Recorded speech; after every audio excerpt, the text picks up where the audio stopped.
Out of all the areas to live around Charleston, I feel Daniel Island is the most inconvenient place to live.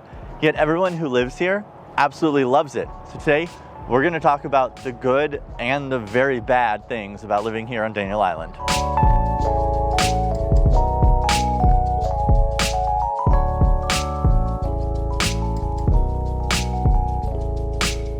Welcome back, everybody. If you're new here, I am Bill, and I help people make better decisions when moving to, from, or around the greater Charleston area in South Carolina. So if you're into that sort of thing, go ahead and click that subscribe button. And if you're looking to make a move in the next 3 days to 3 years, I can probably help with that. So Daniel Island, let's talk about the where and the what Daniel Island is and why I really think that it's super inconvenient.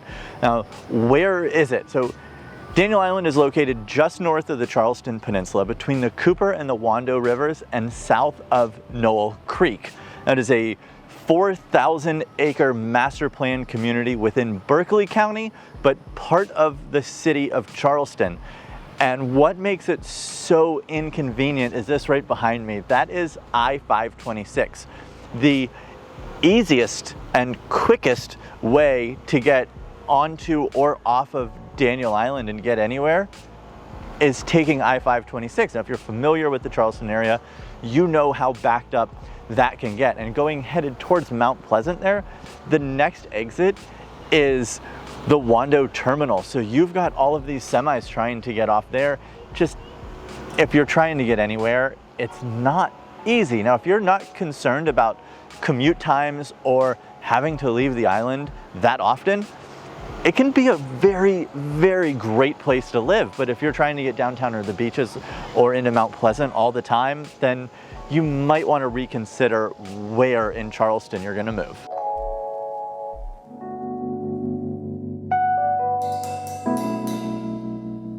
So while Daniel Island can be pretty inconvenient, it is very focused on community and lifestyle. So if you're not leaving the island, it can actually be extremely convenient for you to live here.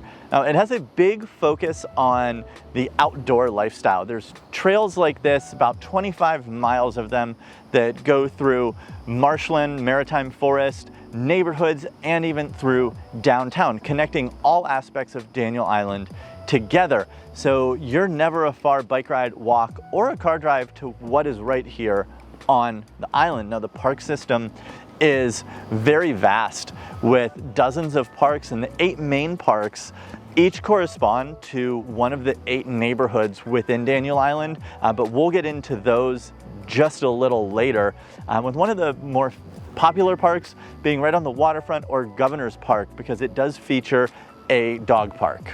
And for the community aspect, with everything being connected, it does create this great sense of community. There are events that happen everywhere around Daniel Island year-round, but one of the biggest events of the year is going to be the Credit One Charleston Open. It is the oldest professional all-women's tennis tournament in the country, and that's held annually. But at the tennis center, it's not just tennis that happens there once a year. There's actually concerts that bring national artists. This year, we're seeing Jimmy Buffett, Dave Matthews, Counting Crows, and a bunch of country artists that I'm not familiar with.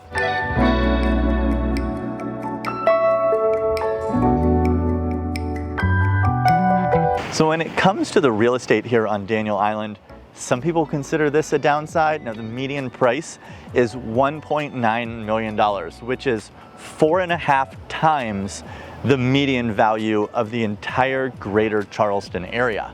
So what exactly does this get you other than a little bit of inconvenience? Well, one thing you're not getting is a small shack. Now, the homes are going to be elevated. Most of them are elevated with big porches, wide staircase at the front, just very Charleston style homes. Now, remember that 1.9 is just a median price. You can get homes for less than that, but you can also spend much, much more than that in the Daniel Island Park area. Because in Daniel Island Park, there's actually a $7 million custom home for sale at the time of this filming.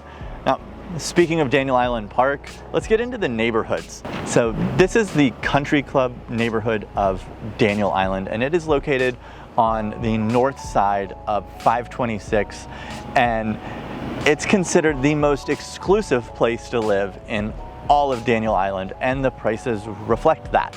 So it is home to the Daniel Island Club, which has an expansive clubhouse. There are actually 2 nationally ranked golf courses. It's actually the only place in America where you can play a Tom Fazio and a Reese Jones designed course coming out of the same clubhouse. Now, if you live within Daniel Island Park, you are required to have at least a social membership to the club, and others that live outside of Daniel Island Park and even outside of Daniel Island can also become members. But if it's something that you're considering, then I suggest getting on the wait list sooner rather than later, because there is a very high demand to become a member.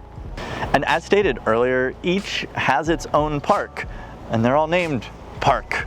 There's Barfield Park, Center Park, Cochran Park, Codner's Ferry Park, Daniel Island Park, Etowah Park, Pierce Park, and Smythe Park. Take a drink every time I say park. Now, the Daniel Island Property Owners Association has 3 pools scattered around the community, and these pools are in Pierce Park, Scott Park, and Edgefield Park. And there are also 2 boat landings. Contact the Daniel Island Community Association for memberships and access to these boat landings. They can help you with all of those questions.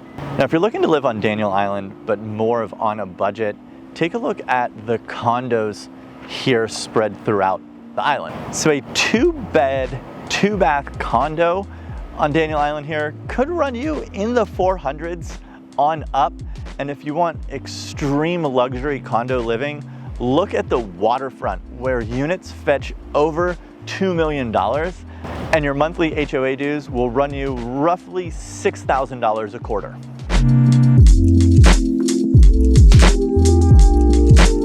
Now, on the convenience factor of Daniel Island is that there's a lot right here that you don't have to go on I-526 to get to. Now, in the commercial district, the main shopping center is anchored by a Publix, so you have a grocery store, and around that are a bunch of other locally owned stores and restaurants. Now, with your dining options, you're not just limited to there. There are a myriad of dining options for just about anyone. Whether you're in the mood for a burger, you can head over to the Daniel Island Grill. If you want a good cold beer like I enjoy, there's New Realm Brewing. And if you're looking for something a little fancier and on the seafood side, behind me here is King's Tide. Now, this is Daniel Island's only waterfront dining option, well worth checking out, and probably one of the top restaurants in the greater Charleston area. All right, guys, so Daniel Island, is 526 a deal breaker for you, or are the rest of the conveniences around the island, does that make up for it? Let me know down in the comments if you could live here, would live here, or do live here. We want to know firsthand experiences. Let us know down in the comments. And as always, like I said, if you're looking to make a move in the next 3 days to 3 years, I would love to be your realtor of choice. Again, my name is Bill with Pirate Properties at Real Broker. Got all my contact information down below, and check out this video over here because I think you're really going to love it. And I'll see you on that video and future ones. Have a great day.